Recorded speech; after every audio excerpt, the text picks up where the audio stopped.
Well, listen, Mark Lottering is not going anywhere because we're still playing Omar Russ 5-second game with him in a while. But of course, our movie guru is back. JP Sebastian here to unpack on what is happening with regards to movies this week. Are you happy that I said that you're not doing insights and movie guru? I practiced that. You could have pumped it up a bit more, like. Whoop, whoop. I mentioned my academic credentials, but whatever. No, well, I'll take the whoop whoop. I'm happy for that. What I'll also take though is, and I know that you TV people have a lot of money, don't you? Anyone got 5 million rand lying around? No. Okay. Are you asking for yourself or are you asking for a friend? Okay, now I'm asking for myself because a suit is going on sale, on auction.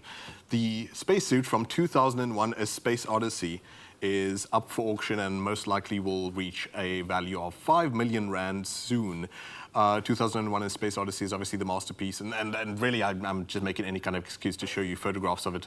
From 1968 Stanley Kubrick's movie, the suit was designed by, and I don't know fashion houses so well, but the gentleman's name is Sir Hardy Ames, who still has a fashion house to this day.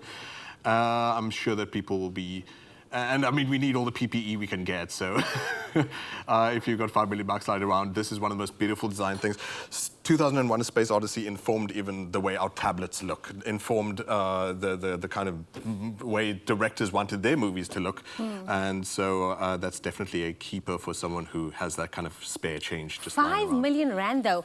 Yeah, here's what I want to ask you. If I gave you 5 million rand right now, would you actually buy it? No, I mean, like, I hate these auctions so much, actually, because that's the kind of thing that should be in the public sphere. The movie is a masterpiece. It looks more beautiful than the moon landing, and it happened a year before the moon landing. Really, it's a shame that some rich dude just goes, I'll sit on it. It will be an investment for the next auction. It's shameful to me, especially for something that is as monumental as 2001: A Space Odyssey. At least we can all enjoy it still by legal means, of course, wink. So, hey, if you want other things as well, by the way, at the same auction, Jesse Pinkman and Walter White's hazmat suits are going on sale from Breaking Bad. For how much? Don't know the details just yet, but these are just the maxes we're talking about. The auction will happen soon enough. And Bilbo Baggins' pipe, shame, Ian Holm, rest in peace recently, will also be at the same auction. Oh, wow. That's interesting to know, though. But you also have news insight about Life in a Day. A documentary that's coming out. Now, I just said Stanley Kubrick in 2001 informed a lot of the directors we know and love today. If you love Steven Spielberg, he'd be nothing without Kubrick. If you loved James Cameron, he'd be nothing without Kubrick. George Lucas, nothing without Kubrick. And another person who would be nothing without Kubrick is Ridley Scott, who we know and love from Blade Runner 2049, he executive produced on.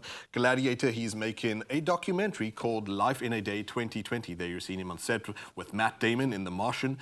Life in a Day 2020 is a YouTube initiative where they're asking everyone, and that's even you, the people I'm talking to film yourself on the 25th of July and submit that footage. And this specific day, the 25th of July, you just have to, yes?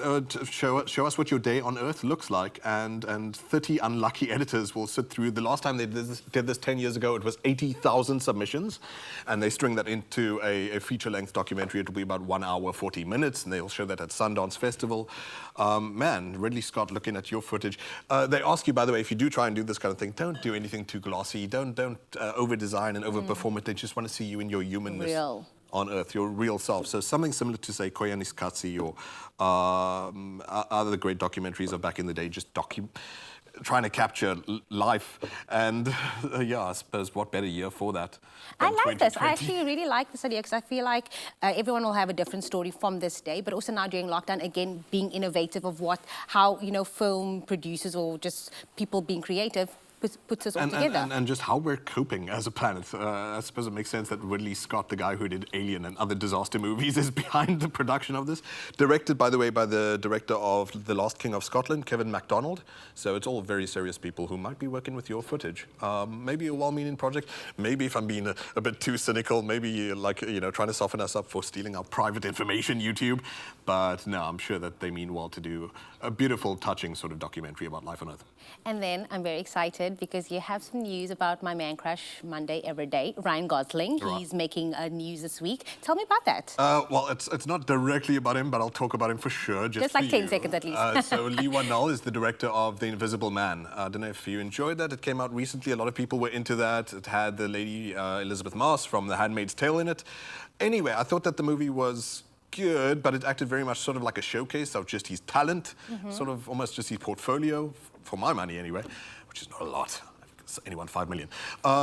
Lee Wan-nell is now pegged to be director of the Wolfman movie starring Ryan Gosling. So Universal Pictures, they stuffed up big time with The Mummy. It was awful, the Tom Cruise movie, and they thought that they were going to re-inject these old classic horror movies and start a whole new universe. It seems like they taking it all from the start again with his director Lee Wan-nell, who did The Invisible Man, and now he's going to be with Ryan Gosling doing The Wolfman as the next horror movie. I think what's great about it is it doesn't sound like the kind of picture that's going to be like, oh, the Wolfman has to save the world. Apparently he's just a news anchorman who has this secret about himself. So something for you to sink your teeth and claws into, no doubt. Again, I just want to reiterate to everyone is that this is not, there's no definite date for this. This is just all pipeline. Yeah, these are just directors in discussions with big fancy studios and stuff like that. So they'll start shooting that in 2021. But man, why wouldn't they get the guy who directed Ryan Gosling in Drive, the guy who directed him in Only God Forgives, the pictures I was just showing you? Lee Wan-nell did the job though in Invisible Man, so I'm sure this will be just fine too. Well, thank you so much, JP Sebastian. I even made you a nice warm cup moment for all this insights with regard to what's happening in our news this week. But let's get on to the real news right now with Kat.